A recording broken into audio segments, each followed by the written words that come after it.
So I just wanted to let you know that I made these videos a couple of weeks back, and I'm just now kind of really watching them from the perspective of posting these on YouTube. And so I wanted to say two apologies. One is that I noticed that it's not very good, and unfortunately I shot all of my videos in the vertical way. And for posting it on YouTube, it just doesn't look half as good. You see the black stripes on either side. So I apologize. I am aware of that. And future videos will be more horizontally like it is now. But unfortunately, probably the next couple of videos that I'll be posting will have off and on the vertical videos. So that's apology number one. And number two is that the sound kind of is sometimes a little bit louder and sometimes a little bit quieter depending on the video. And that was just, again, not really realizing how close I was to the microphone or not.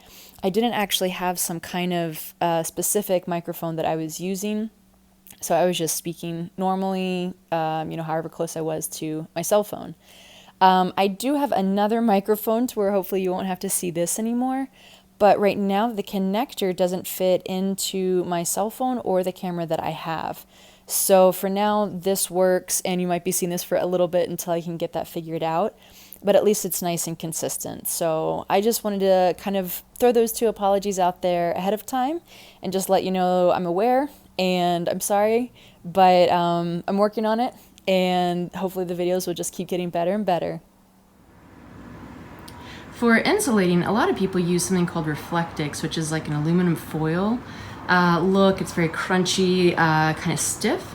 But I also heard a recommendation of this right here. It's called Thinsulate, and you can see on both sides it's black on one side and white on the other. It's very thin, and this is actually the material that is put into a lot of winter clothing to keep people warm. So yeah, at the recommendation of someone else that does van conversions and stuff, they recommended this. It's much easier to work with, it's cheaper, it's very, very lightweight and very easy to put up. So I'm going to be putting that here all along this area, the doors on both sides, as well as that area. And then if I have some left over, I'll put on the ceiling as well. But my main thing right now is just to do the sides and possibly the doors as well. So that is my next step. And so let's see what this looks like. Just so you can see what I'm doing, basically I'm just duct taping the ends here. I have cut it to the length that I need for here, since this is, I'm gonna need a different size right here. And then in this area right here, I am just pulling it through, but it's very easy to cut and form into different places and kind of get whatever you need. I will get this a little bit cleaner here in a second. But yeah, I just kind of wanted to show you that I'm just trying to kind of fill the holes. I'll need to do this one as well, which is actually a little bit deep and kind of goes that way a little bit. So I'll kind of need to cut a bigger piece just to kind of put that in there.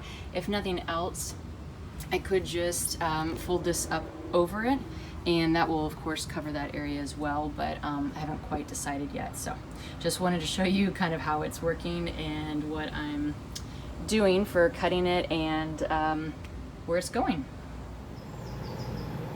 One of the longest things with a project like this is just making the template. I was trying to use a few different scrap pieces here to get the corners and edges and stuff when I should have just started with a new piece, but it's okay. It'll all turn out the same. But this is kind of the Luan that I used as, there's the insulation there, and then I put the Luan here. This is the part that I'll be working off of at this point. But I also was able to go ahead and put the ending here for the border, and I've got that glued in, and basically as you can see it's the same material. So again, this part will be under my bed. You won't see it as much, but I just wanted to go ahead and get something down that was the same height so that this part and this part were even. So right now that's just setting, that's why all the tools are on it. But yeah.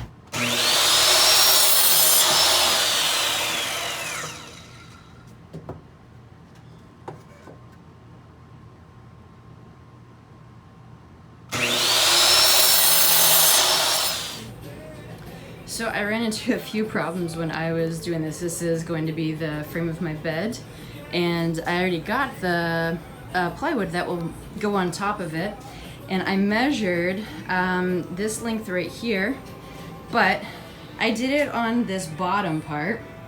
Rookie mistake, I'm sure, but what I wasn't accounting for was these 2 extra pieces. So I got everything all hinged in with these little brackets right here. And then I laid this down and I realized that the wood was coming to about here, the bed. So there was about that much extra that I had to go back and take off 2 of the hinges and then cut these little pieces here on the ends down about 6 inches because, like I said, I wasn't counting for these 2x3s, add the extra 3 inches there. So yeah, so this is what it looks like here. Then I'm going to build the feet coming up from the edges here and then flip it over, and then I'll be putting this on top. So I don't have the insulation done. I kind of ran into a bit of aesthetic problem and a flat problem of this area right here not laying flat. And it's actually bowing a good bit. So I think I'm going to have to kind of stop there for a second, and then I really want to make sure and go ahead and get my bed done. And so yeah, I decided to go ahead and jump in on something a little bit easier. But so finally got the frame all done, and now I just kind of wanted to show you, I haven't obviously put this on yet, that's why it is still movable. But I got everything done up to this point, and so now I'm going to cover this with screws. One second, let me get all this on here. And then this will be finished, and then I can put it actually up in the van. I've already done that just to kind of measure. I don't have anything over here in the middle because I'm still kind of trying to calculate for drawers and things like that. But the biggest thing was just wanting to go ahead and get these end pieces done, and then the bed part on, and then kind of call it a day from here. So yeah, this is where I am for now.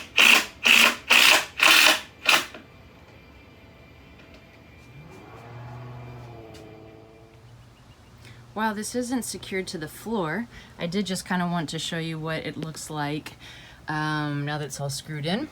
So this is kind of the view from here, and let me quickly go over here to the side so you can kind of see it over here. So it's definitely the full length, and this is as far back as I'll ever have my seat, so I'll be able to use this space right here as a little bit of extra storage. And yeah, and then of course under here will all be some cabinetry and stuff that, you know, like some pull out drawers and things like that. So yeah, hopefully tomorrow I will be putting on a second piece of plywood, and then I'll be putting some hinges here so that this can actually open up to about here. It won't be the full width right here. I went ahead and had them cut it just a little bit short. But this, if I want to, will be a pull out, a fold out bed.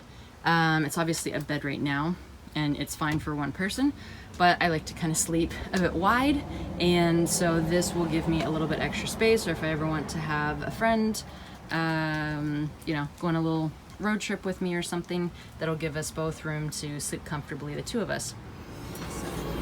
So I got one side of both of the piano hinge brackets on here.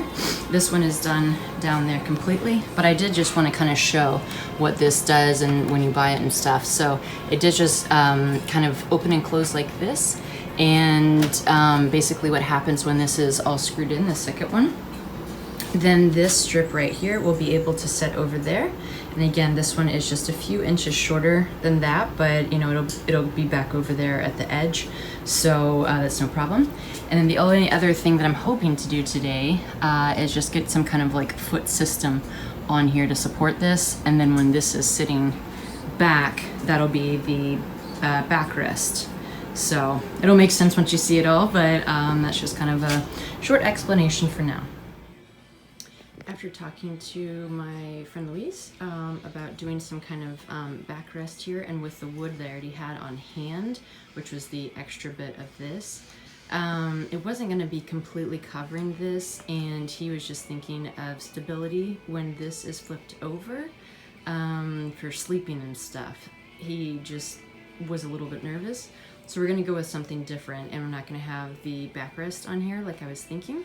So instead what I did was I cut the wood that I had left over, and I put this as what's going to be the front of the cabinet here.